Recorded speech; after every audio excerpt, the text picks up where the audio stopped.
Hello, my name is Victoria if you haven't been here before, and welcome back to another women's health video. Yay! So today I am talking all about your ovulation, aka your summer.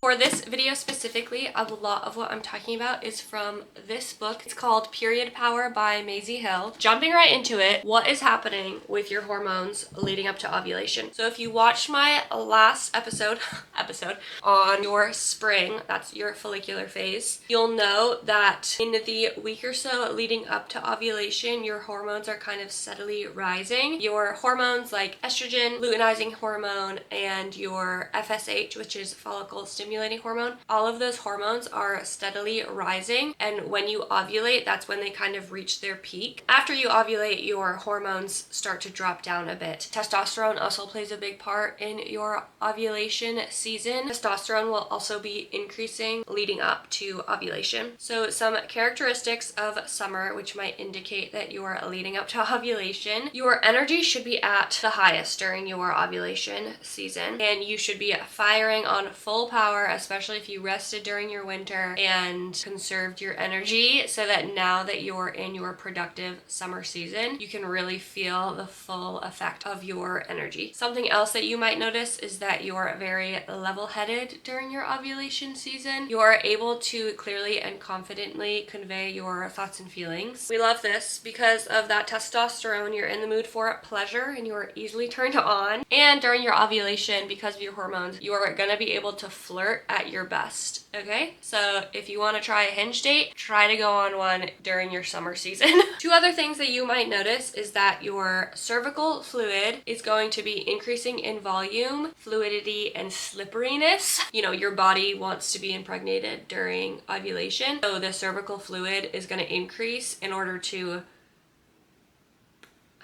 how do I say this on videos? In order to provide your body with like the easiest means of getting impregnated possible, which means more fluid going on down there. I'm gonna have to figure out how to delicately put these things in a public YouTube video that everyone has the capability to watch. But I mean, this is why I'm making these videos, because people don't really talk about this kind of stuff, what your hormones are doing during your cycle, and I think it's important to talk about. I just also want to keep in mind women might be watching these videos with younger girls in the room or younger kids, and so I am gonna get pretty into it in these videos, okay? These women's health videos are for women to watch, the partners of women to watch, in order to understand what we go through every month as women with our cycles. I just think that we should bring more awareness to this stuff, because otherwise, like I've said in other videos, the changes that you go through, the changes that your body goes through every month, it can be really overwhelming and confusing if you don't know why you're going through these changes. And in other videos, I'll talk more in depth about things like PCOS and endometriosis that might change these patterns for you during your cycle. In these intro videos, I'm talking about, you know, if you have a healthy rhythm with your hormones, then this is kind of like what will be happening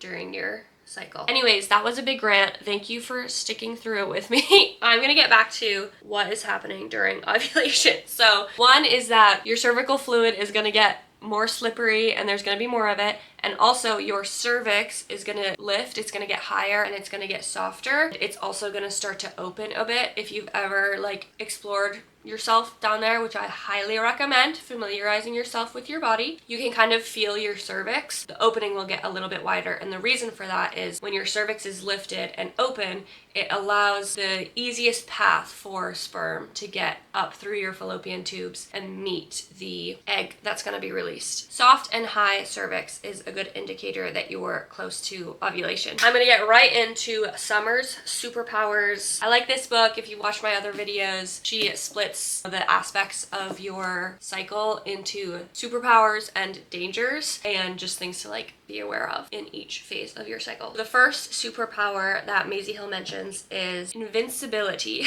She says invincibility. So here is where your communication skills are going to be really good. You're going to be able to communicate really effectively and efficiently, and you're also going to be able to take criticism with more grace. Say, you know, you have a one-on-one scheduled with your manager. See if you can try to schedule the one-on-one right around when you're ovulating, because if your manager has constructive criticism for you, you'll be able to take it better while you're close to ovulation and hopefully actually use it constructively. And if you disagree with your manager, then you can take on that opposition with more grace, meaning that you're able to gather your thoughts and have a better argument in standing up for yourself or your project, whatever it is. So try to schedule things like one-on-ones, important conversations around your ovulation, because your communication skills are on point. The next superpower is productivity. Summer season is your most productive season, just like in real summer. At least in the Northeast, where we only get a certain amount of warm month, everyone is so go, go, go, and I'm always exhausted after the summer because it just feels like you want to take advantage of the light and the nice weather and be doing all of this stuff. It's kind of similar when you're nearing ovulation because your hormones are so elevated that you have all this energy and you just want to be productive. And so it can be a good idea to save your most challenging work for this phase, especially because if you've used your winter,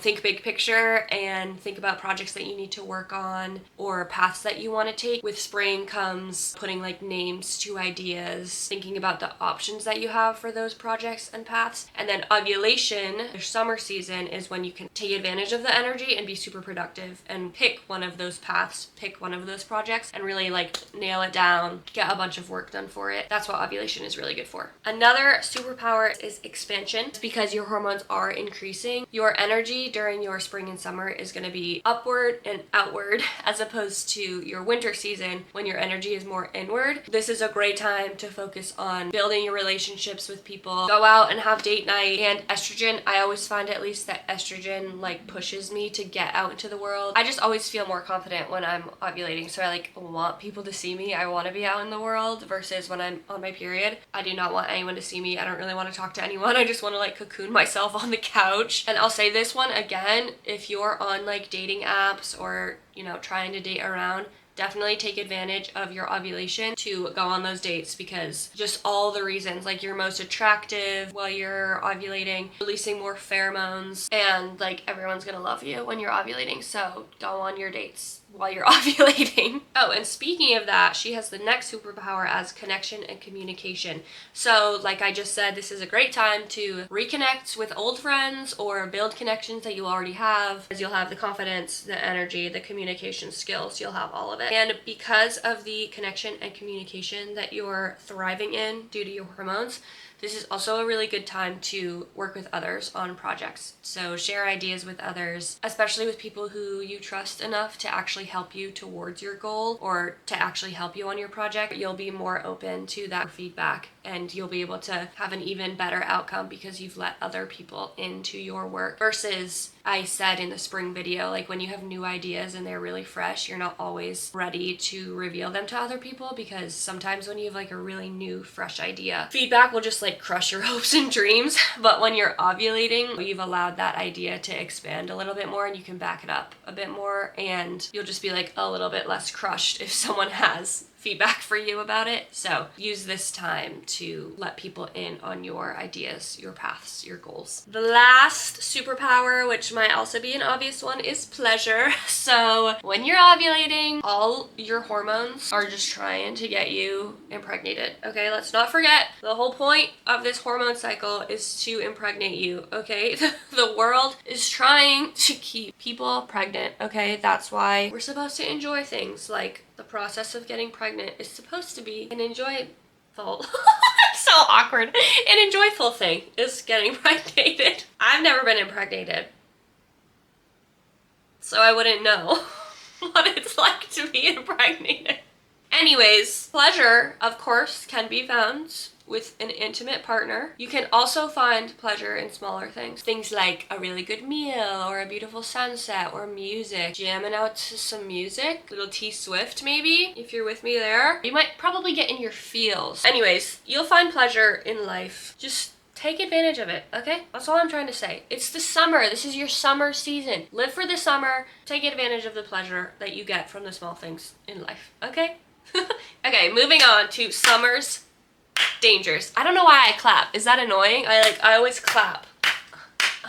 Summer's Dangers. Danger number one that she lists is feeling too visible. Some people, especially if they're maybe introverted like me, might feel more comfortable in the darker side of their cycle. So like autumn and winter, so your luteal phase and your period. I lean slightly more comfortable in my luteal phase and my period just because I am a homebody. I'm an introvert. I love having an excuse to not have to go out. Oh, like I'm gonna start my period soon. I'm so tired. I don't want to go out. When you're ovulating, your body is literally releasing pheromones because, like I said, your body's trying to get pregnant. Your body releases these chemicals that are sent to potential partners, and they actually make you more appealing to said partners. And this might make some people very uncomfortable, you know, especially if they do not want attention from men. So I'm gonna actually just read it from the book just because I don't want to mess this part up. I think that this is really important just in terms of awareness of what some women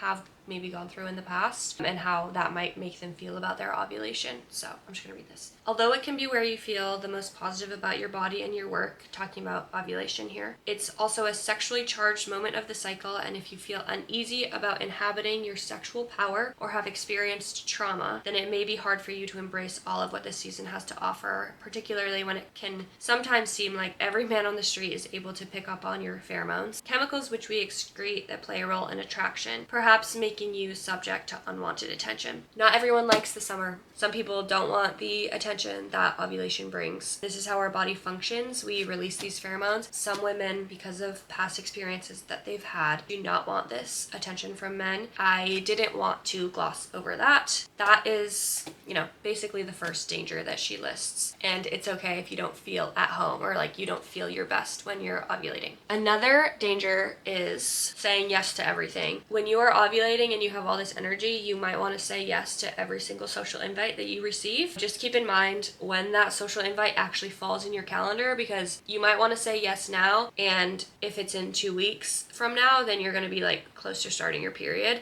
and that might not be the best time for a social event. So just keep that in mind while you're making plans during your ovulation. Another danger, this is kind of cute. She says getting giddy. So estrogen is increasing, and while that might make you have a lot of energy, it might be too much energy and leave you feeling scattered and unable to actually concentrate on any tasks. You like have all of this productivity, but you don't know what to do with it, especially if you struggle with something like ADHD. It might be hard to like focus your energy and your productivity, which is why it's really important to set up those intentions for the month during your period. When you set your intention, hopefully it'll be easier for you to actually focus on like one big task or one big goal during your ovulation instead of like being scattered all over the place. If you are finding yourself sensitive to this estrogen peak, also keep in mind, like, don't worry too much about the details. The details come with progesterone rising, which will happen after your ovulation during your luteal phase. Progesterone will rise, and that hormone is like the nesting hormone that will help you tackle the details of a project. Ovulation is your productive season, and you want to just take advantage of being productive. Details can actually just make you anxious, and then you procrastinate. If you're a procrastinator like me, sometimes the details will just like slow me way down. So try not to worry about the details. You can self-edit later on. Just know that your next phase, you'll be more inclined to actually work with those details. Next, I'm going to talk about what is happening with your desire leading up to ovulation. So this is gonna get a little in depth, okay? I am gonna try to do this section. I'm not a medical professional, but I am giving you information because this is important stuff that people don't talk about, okay? And reading this book honestly like made me feel better about some things. I'm hoping that this can be the same for you. Just know that I am gonna talk about sexual desire and things that women experience leading up to their ovulation in terms of sexual desire. So this is the point of the YouTube channel, okay? Okay, women's health, right? My computer's down here and I'm looking at my notes, so sorry if I like as I get more uncomfortable, I probably am gonna end up looking at my computer more, so sorry about that in advance. Before I start talking about this stuff, I am gonna be using the word sexual desire, not sex drive. I feel like typically we hear the word sex drive, but in this book, I think it's Bad Man Pajama. Yeah, okay. This is Dr. Emily Nagoski. Biological drives are about survival, i.e. our need to eat, drink, and sleep, but sex is not a drive because you cannot die from the lack or absence of it. I think that's pretty straightforward. Instead, Nagoski describes it as an incentive motivation system that makes us seek out sex and enables us to thrive. The pleasure that comes with sex is like an incentive that our body creates for us to do it again in order to get pregnant. I like that distinction that she makes. I think it's already cutting down on the pressure. I'm just gonna hit you with a couple of facts about your sexual desire and things that might affect it. One is that as soon as you do ovulate, estrogen, testosterone, LH, they're all rising, and then as soon as you ovulate, those things all kind of drop. So you will probably experience a drop in your sexual desire right after you ovulate. That is like completely natural and totally cool. Getting off the hormonal birth control might cause a dip because your natural hormones are being suppressed when you're on hormonal birth control, and one of those hormones is testosterone. There is this hormone called sex hormone binding globulin. I love that word. It's called SBHG. It is there to kind of like scoop up excess sex hormones that you have. So if your body has too much estrogen or too much progesterone or too much testosterone, SBHG is there to like scoop it up, which is a good thing. But studies show that women who are on hormonal birth control have 4 times the amount of SBHG than women who are not on birth control. That's because all of your natural hormones need to be suppressed in order for hormonal birth control to work. This is neat. The hormones that are involved in breastfeeding actually suppress your sexual desire, which totally makes sense because if you're actively breastfeeding a baby, you shouldn't be getting pregnant immediately. I know things happen, okay? My brother is like exactly 12 months older than me, so if you can do the math, that does happen sometimes. Oh my gosh, I loved reading this part. During ovulation, you are going to be releasing more oxytocin, the hormone that's used to create bonds between you, usually your baby. If you have a baby, women release more oxytocin, and that means that you're like able to create this bond with your baby. In the case of intimacy, when you're like kissing, hugging, laying with a partner, that oxytocin is kind of like spiking and it's telling your body like, hey, we're creating a bond with this person. That is kind of where the age-old tale, like in every rom-com, your hormones, especially when you're ovulating, are going to bond with that person that you're intimate with. You're gonna go from like no strings attached to quite possibly falling in love with this person that you're not meaning to. Yeah, it's just how our biology works. It's how our, it's our nature to create bonds with people. Just be aware of that. If you don't want to be getting attached to people that you're like casually being with, then ovulation is probably not the best time to be getting with that person, okay? This is so fun, so fun. So estrogen, as a reminder, estrogen is the dominant hormone during your spring and your summer, aka your follicular phase and your ovulation. Progesterone is dominant during your luteal phase and your period. What happens is when estrogen is dominant, it will probably lead you to seek out a partner who is more charismatic and more conventionally attractive during your ovulation, versus when progesterone is dominant over estrogen. Progesterone is going to lead you to seek out a partner who is more dependent, more reliable, and who is more of that, like sweet, good-natured type of person that you would want to build a home with and nest with. Like the guy that you bring home to meet your parents versus the guy that you meet out at a bar. The bar man, he is estrogen. The guy that you want to bring home to meet your parents, he's because of progesterone. Date someone for a full cycle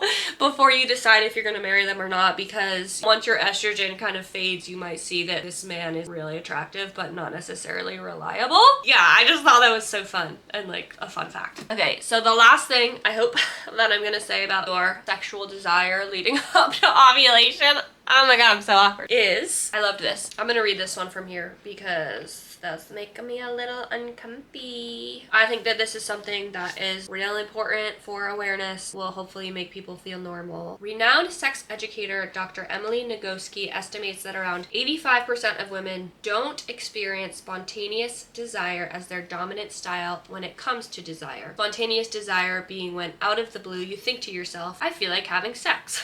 And 30% of us rarely or never experience spontaneous desire for sex. Did you hear that? I think that's crazy. ... Instead, women are more likely to experience responsive desire, in which interest in sex develops once we are in a scenario where we begin to feel aroused, such as kissing, and you've managed to stop thinking about work stress, the pile of dishes, and the state of your bank account. If you heard that right, only 15% of women are the kind of intimate partners that just spontaneously are like, oh, I'd love to be intimate with my partner right now. Most women need some kind of intimacy leading up to that point, kissing, things like that, and then it gets you in the mood basically. I definitely fall into like that 85% of women. I got married like 8 months ago, and so this has been a journey. Like learning how to be intimate with someone is new to me, and I was kind of beating myself up because I wanted to be like that 15% and I wasn't. And reading this book, I'm like, it actually is, you know, like totally normal and okay to be part of that 85% that are more responsive in terms of intimacy. So, woo! Glad I'm done with that part of the video. This is gonna be a long video. Really quickly, I want to talk about self-care essentials. When estrogen is high, as it is during your ovulation, your appetite is going to decrease. This might mean that you're likely to forget to eat and drink and get enough sleep. Keep that in mind. Make sure if you're the type of person to just like forget a meal throughout the day, you don't want to be doing that because you'll feel the effects later on in your cycle, even if you're like chugging through a day. Also, as women, we need to be more conscious of our blood sugar levels because of our hormones. We're more sensitive to our blood sugar. After estrogen and testosterone drop, you might feel it. You might feel the dip in your energy, all of your feelings and vibes and everything, but know that once progesterone starts to rise again, it'll bring the good vibes back. I personally love progesterone. I love the way that progesterone makes me feel. Leading up to ovulation, your body actually needs a little bit less sleep, but just know that right after you ovulate, progesterone starts to increase. Your body will probably crave more sleep, and you'll also be able to get like deeper sleep, fall asleep more easily. Progesterone is like the sleeping hormone, which love. No wonder I love progesterone. Estrogen can be responsible for increasing muscle contractions in your gut, which might cause diarrhea. And then right after you ovulate, progesterone is going to increase, which will slow your gut down, which might cause constipation. If you're anything like me and you have IBS, then you might be really falling victim to these things. If you have other ways of trying to keep your bowel movements more regular before you ovulate, you might be more likely to have diarrhea, and after you ovulate, you might be more likely to be constipated. So just like keep that in mind, girl. I don't want to forget to mention, when estrogen is high right before you ovulate, you want to, in terms of exercise, you want to be focusing on exercises that are getting your heart rate pumping. HIIT exercises, focus on those high intensity exercises where your heart rate is spiking, and then as soon as you ovulate, your estrogen is going to drop and progesterone is going to increase. And if you continue with those like HIIT exercises where you're doing a ton of cardio, your body is actually going to flip and it's going to say, we might be pregnant, we need to conserve basically all the fat and all of those things that you might be trying to burn off. It will just start this bad cycle of your body trying to fight you. So when you ovulate and progesterone flips on, that's when you want to focus on muscle conditioning, strength building, do slower paced workouts. Basically, like if you can hold a conversation comfortably, that's where you want to be with your heart rate after you ovulate, you know, leading up to your period. Right after you ovulate, make sure you're doing low intensity, steady state workouts as opposed to high intensity interval training. That's all I have for this video. In summary, ovulation is your time to be social, communicative, get out into the world, try new things, work hard on your projects. You're going to be productive, get things done, say yes to things, reconnect with people that you love. As you're doing all of these amazing things, keep track of what you're doing because you're going to get so much done in your spring and your summer. And when it comes time for rest at the end of your fall, end of your luteal phase into your period, it is helpful to go back and see all of the things that you've accomplished for the month and then rest while you're on your period. Look at all of those things that you've accomplished. Think about the things that you want to accomplish the next month. Set your intentions again, and then you're going to do it all over again. It could be really helpful this month, next cycle that you hit, to write down all the things you're getting done while you're ovulating so that you don't feel as bad not getting as much done when you're in your like nesting phase of your cycle. That is ovulation. I actually really enjoyed filming this video. It got me out of my comfort zone a little bit. I hope that you guys enjoyed watching it. Please ask any questions that you might have down in the comments. The next video that I'll be filming for the women's health series is on your luteal phase, which your autumn is, 14 days of your whole 28 to 30 something day cycle. So that one's gonna be a thick video. So get ready for that. Thank you so much for watching, and I will see you in the next one. Bye!